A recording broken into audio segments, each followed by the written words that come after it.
Hello, it's good to be with you.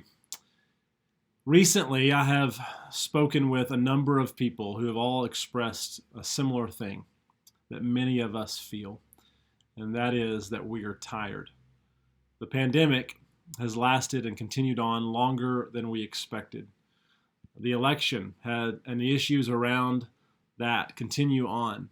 Schools and businesses are still happening but doing the best that they can. Churches are doing the best that they can, following protocols while the necessary and wise thing to do add another dynamic to navigating life.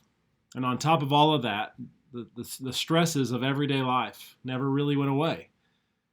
There's still work and family and health and raising kids and caring for older parents in failing health. They're still paying bills and marriage and all of the things that still demand our time and our attention every single day.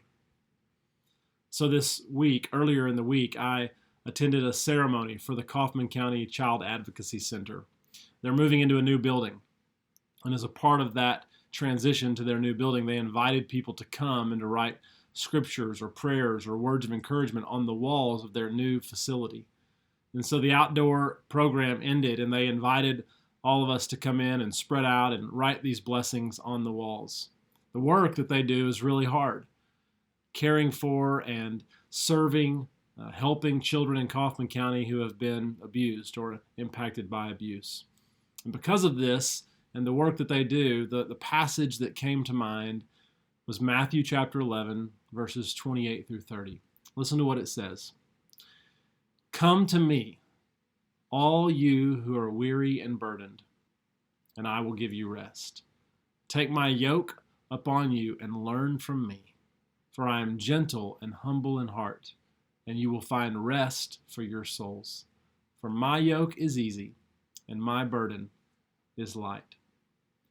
Jesus speaks these words in the moments right before he offers this invitation, though. Matthew tells us that Jesus praises God for revealing the kingdom to little children. Little children may actually be little children, but Matthew also and Jesus also uses this language here to describe people that weren't considered to be the wisest of their day. The poor, the sinners, prostitutes, tax collectors. In other words, ordinary people. See, Jews understood that if people studied, or they believed that if people studied the Torah and devoted themselves to learning the law, eventually they would become wise. They would know God ultimately.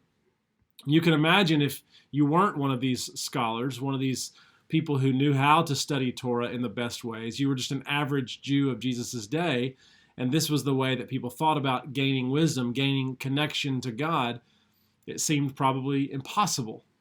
You needed to be a scholar, a trained person in languages and literature. You needed to have lots of free time to be able to ponder and discuss and think about weighty and complicated matters.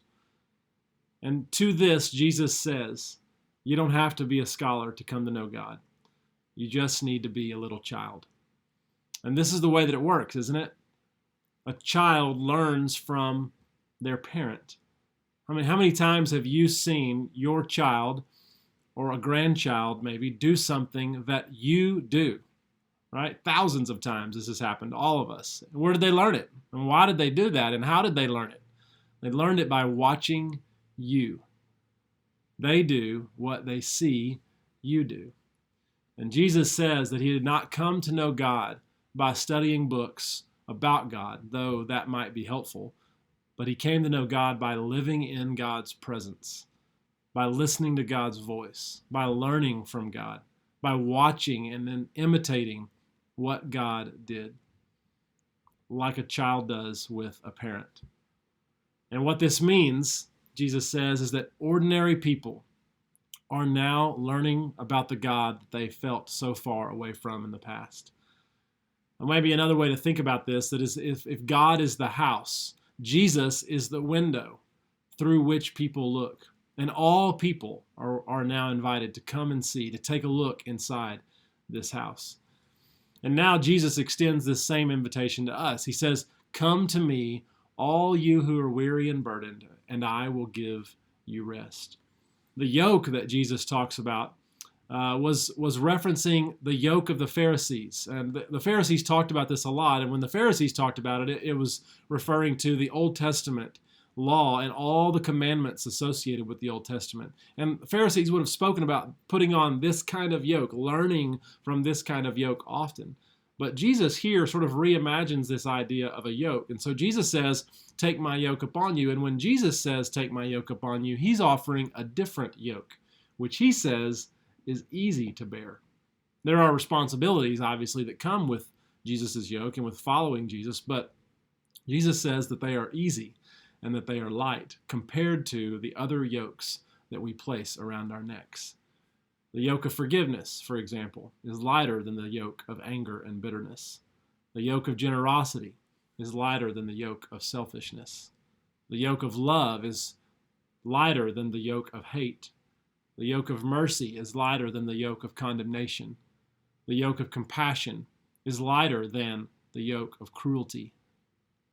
And personally, when we're weighed down with the yoke of worry or emotional pain, financial concern, family challenges, pandemic stress, and weariness, coming to Jesus provides a place of rest. It's not just a theory, it's an actual thing that happens as we engage our relationship with the Lord.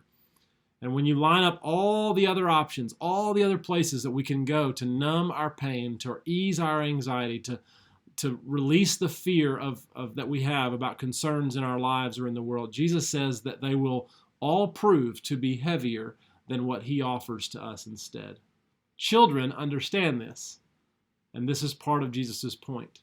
When a child is invited to do something fun, something meaningful, they look forward to it and they want to go because invitations are powerful. Jesus' invitation is to come, all who are weary and heavy burdened. And that word that Jesus uses there, the word come, is the same word that Jesus uses when he calls his disciples and says, come, follow me. It's the same word that Jesus uses in Mark chapter 6 when he calls his disciples away from the noisy crowd.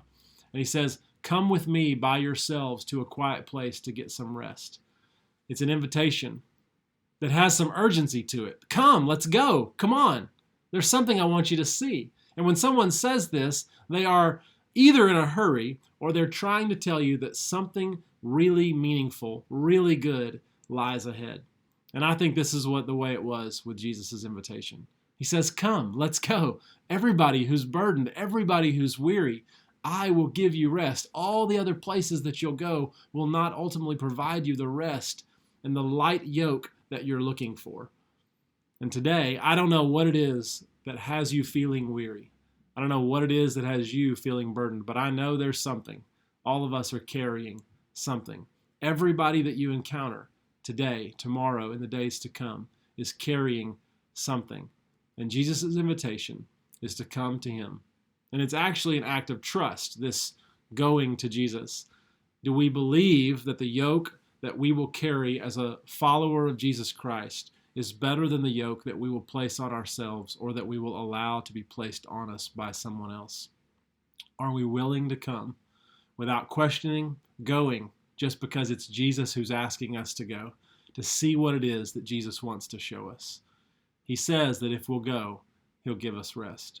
He says that the weariness and the burden that so many of us feel right now will be made lighter in his presence. God bless you.